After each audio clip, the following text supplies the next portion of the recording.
عملنا مع بعض الاسبونج قبل كده وشفتوا قد ايه نتيجته كانت حلوة جدا. هحط لكم اللينك بتاعه في صندوق الوصف على اليوتيوب وفي اول كومنت على الفيسبوك. وهنشوف دلوقتي ازاي نزين التورته بتاعتنا بالفondant او بعجينة السكر بطريقة تعجب ولادنا قوي. يلا بينا هنبدأ مع بعض. هنجهز اول حاجه جناش الشوكولاته البيضاء، هو ده اللي احنا هنغلف بيه التورته بتاعتنا، يعتبر بديل الكريم شانتيه. هنجيب كوبايتين شوكولاته بيضاء يكونوا متقطعين حتت صغيره جدا او شوكولاته شيبس، وهنحط عليهم كوبايه الا ربع كريمه مغليه. الكريمه انا سبتها على النار لغايه ما غليت، وهنحطها فوق الشوكولاته بتاعتنا ونغطيها بطبق ونفضل نهز فيها كده بالراحه علشان الكريمه توصل للشوكولاته كلها وتدوبها.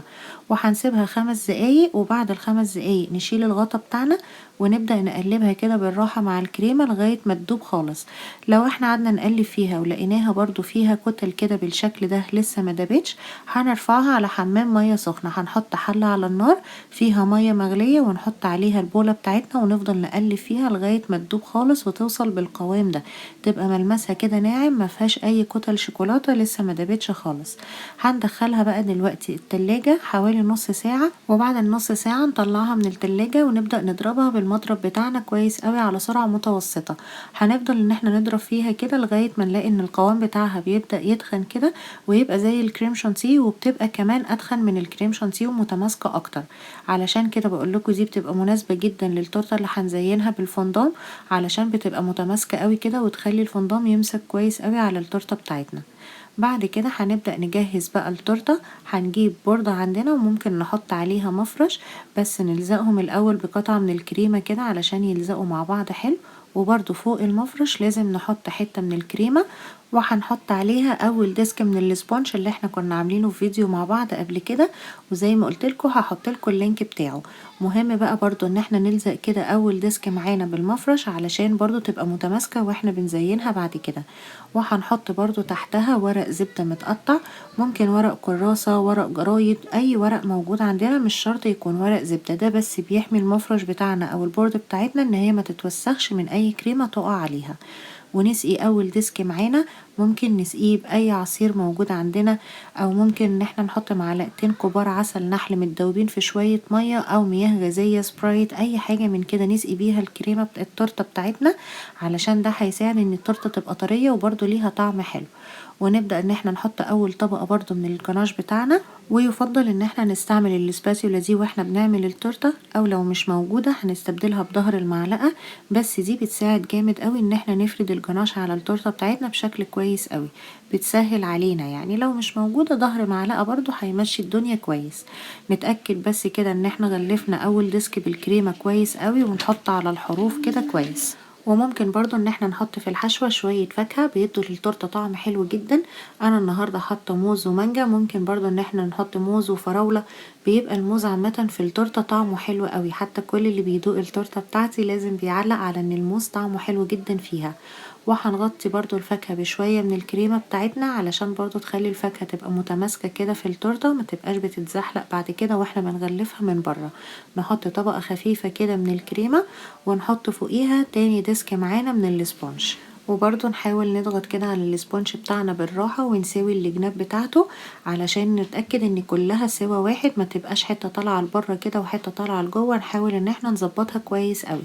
وبرضو هنسقيها ونحط اول طبقة من الجناش بتاعنا، وبرضو نحط فاكهة، وبرضو نغلفهم بالكريمة. هنعيد نفس الخطوات بتاعتنا بالظبط، بس نحاول دايما واحنا بنحط الجناش بتاعنا فوق الفاكهة ان احنا نحطه من بره لجوه علشان نتأكد ان الفاكهة بتاعتنا داخلة لجوه كده شوية، ولما نيجي نغلف الطبقة الخارجية الفاكهة ما تبقاش بتطلع بره التورته بتاعتنا.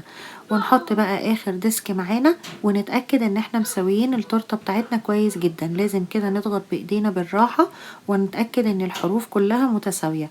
ولو لقينا ان الجناش بتاعنا ماسك جامد، علشان الشوكولاتة ساعات كده بتمسك مننا في النص وبقى تقيل جامد مش عارفين نفرده، ممكن نحطه شوية على حمام مية سخنة، وبرضه نضربه لغاية كده ما يبقى القوام بتاعه ان احنا عارفين ان احنا نفرده كده على التورته، برضه ما يبقاش سايب قوي. ولو لقيناه ماسك زيادة عن اللزوم، مجرد بس ان احنا نسيحه شوية وهو بيرجع يمسك تاني برضه على التورته، علشان الشوكولاتة بتشد معانا بعد كده. وهنغلف الاول الكيكه بتاعتنا كده من فوق كويس، وبعد كده نبدأ ناخد من فوق وننزل على الجناب ونبقى بنلفها كده بالراحه جدا. بس نغلف من فوق الاول وننزل على الجناب كده بالشكل ده. هنلاقيها ان هي برضو بتتغلف معانا بسهوله لو احنا مسوينها كويس قوي، ولو عاملين الجناش بتاعنا صح.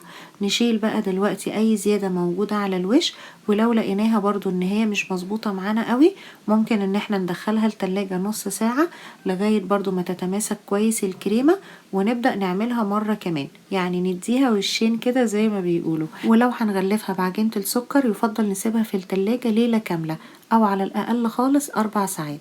بعد كده هنجيب عجينة السكر بتاعتنا. انا فضلت اني انا اشتريها جاهزة لاني بصراحة اسهل واسرع وفعلا مش مكلفة خالص. حتى في مصر انا سألت عليها لقيت قطعة قد دي بتعمل حوالي 20 جنيه، فبتبقى مش غالية، فاسهل بكتير واسرع ان احنا نشتريها، خصوصا ان هي مش دايما بتظبط معانا، ساعات بنعملها برضو وبتبقى نتيجتها مش مظبوطة قد كده. فيعني اللي عايز يشتريها جاهزة يشتريها، وانا برضو هبقى اعملها لكم في مرة تانية في فيديو ان شاء الله برضو اللي عايز يجربها في البيت. هنبدأ بس كده ان احنا نشغلها، لان هي في الاول بتبقى كده جامدة معانا، بس لما نقعد نشغل فيها كده بتبدأ تخف معانا وتبقى طرية وكويسة قوي.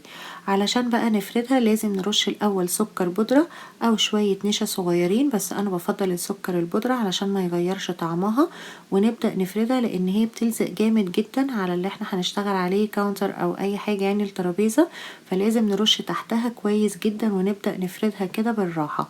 وبرضو مهم ان احنا نفضل كل شوية نشيلها ونرش السكر بتاعنا كويس علشان نتأكد ان هي مش هتلزق مننا بعد كده وتتقطع. بس لو احنا مثلا حصل اي حاجة ولقيناها اتقطعت مننا او اي حاجة هنرجع نلمها تاني، وبرضو نرش لها شوية سكر بودرة كده كويسين ونرجع نفردها، ما بيحصل لهاش حاجة يعني. ومهم برضو ان احنا نفردها بحجم اكبر من حجم التورته بتاعتنا علشان تاخد كده حجمها كويس فوق التورته. بعد ما خلاص كده نخلص فردها كويس نبدأ بقى ان احنا نلمها على الرول بتاعنا. دي بتبقى اسهل طريقة ان احنا نشيلها بيها، بس هنرش كده على الرول شوية باودر صغيرين جدا برضو علشان تتشال من عليه بسهولة وما تلزقش، لان هي بتلزق بسهولة جدا، هي عجينة سكر. وبرضو نشيل البواقي الزيادة من السكر بتاعتنا ونيجي من حرفها كده ونبدأ نحطها على الرول ونسحبها فوق الرول كده بالراحة جدا. برضو مهم قوي ان احنا نفضل نمسح دايما السكر الزيادة اللي موجود علشان يبقى ملمسها ناعم وما يدخلش هوا تحتها. نلفها كده بالراحة وكل مرة نلف فيها نشيل بواقي السكر البودرة، علشان زي ما قلتلكوا ده بيعمل ساعات هوا تحتها كده فبيبوظ لنا الدنيا شوية. وهنجيب التورته بتاعتنا ولازم نخلي التورته بتاعتنا قدام عجينة السكر بالظبط علشان نشيلها كده بالرول ونفردها على طول فوق التورتايه بتاعتنا. ونبدأ بقى ان احنا كده نظبطها فوق التورته، يعني نعمل الاول كده الوش وننزل على الجوانب كده نبدأ ان احنا نظبطها كويس. وزي ما قلتلكوا برضو مهم جدا ان احنا كنا ندخل التورته بتاعتنا التلاجة الاول علشان تتماسك كويس، ولما نيجي نفرد عليها التورته بتاعتنا تبقى بسهولة. وبرضو مهم جدا ان الكريمة اللي احنا زينا بيها الكريم شانتيه او الجناش او الباتر كريم اللي هي عجينة الزبدة، مهم جدا ان هي تكون متماسكة، علشان ده بيساعد ان لما نحط عجينة السكر فوقيها ان هي تتفرد بسهولة وما تبقاش كده الكريمة طالعة من الحروف ومبوظلنا الدنيا. ممكن بقى ان احنا لو ما عندناش دي ممكن نفرد مثلا بغطا برطمان او اي حاجة كده، نبدأ ان احنا نمشي على العجينة بالراحة علشان تثبت كويس قوي على التورتاية بتاعتنا. نفضل رايحين جايين عليها كده من كل ناحية لغاية ما نتأكد ان خلاص مفيش فيه اي هوا زيادة وكلها ماسكة كويس فوق التورتة بتاعتنا. ونبدأ نشيل العجينة الزيادة بالمقص، بيبقى اسهل حاجة، ونمشي بس عليها كده مرة كمان بسرعة نتأكد ان اكيد مفيش اي هوا بين عجينة السكر والكيك بتاعنا، وندخلها التلاجة لغاية ما نجهز بقية الديكور بتاعها. طبعا يفضل ان احنا ندخل لونين مع بعض، انا علشان عاملاها الاطفال فعاملاها لون اصفر علشان اللون الاصفر كده يبقى بيشد، وهعمل فوقيها بقى لون احمر ولون ازرق. ممكن ان احنا العجينة نجيبها متلونة جاهزة، او لو عاوزين نجيبها بيضة هنجيب الوان اللي هي اللون الصناعي بتاع الاكل وهنحطه كده على العجينة ونقعد ندعكها كده جامد لغاية ما تلقط اللون كويس، ونفردها كويس كده بالنشابة بتاعتنا ونبدأ نعمل فيها اشكال. انا عندي القطاعات دي هعمل بيها اشكال ودواير ونجوم، لو موجودة عندنا نستعملها، لو مش موجودة ممكن نجيب غطا اي برطمان صغير او غطا ازازة ونبدأ نعمل بيها كده اشكال مدورة. لو عندنا القطعات انا كمان هعمل نجوم. الحاجات دي بتبقى كويسة قوي خصوصا لعيد ميلاد الاطفال، والقطعات دي بتبقى مش غالية خالص ومتوفرة في اي محل بتاع حاجات حلواني. هنعمل بقى الاشكال بتاعتنا دي من الالوان. انا هستعمل الازرق وهستعمل احمر وهستعمل موف.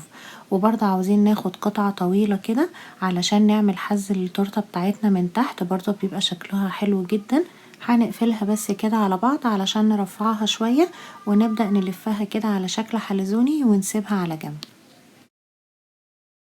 هنكرر نفس المسألة في اللون الموف واللون الأحمر، ونبدأ كده نحطهم التلاتة مع بعض ونربطهم من الأول كده كويس، ونبدأ نلفهم على بعض بالشكل ده كده.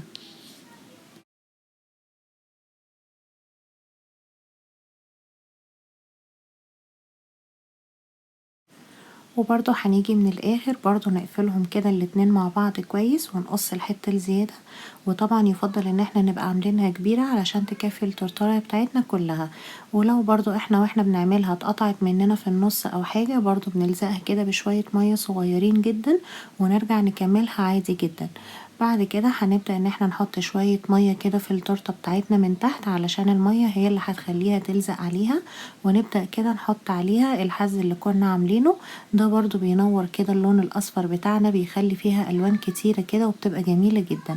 هنقص بقى الحتة الزيادة ونبدأ برضو نضغط عليها كده بالراحة علشان نتأكد ان هي بقت ماسكة كويس في العجينة الاولانية. هنبل بس كده ايدينا خفيف جدا علشان نشيل بواقي السكر البودرة الزيادة، وفي نفس الوقت برضو تخليها بتلمع كده ولازقة كويس. وبرضو بشوية مية صغيرين نبدأ نلزق الاشكال اللي كنا عاملينها كده. يفضل برضو ان احنا الكورنر اللي موجود فيها ده نحط عليه اشكال علشان بتبقى ظاهرة كده وواضحة ومنورة التورتاية بتاعتنا.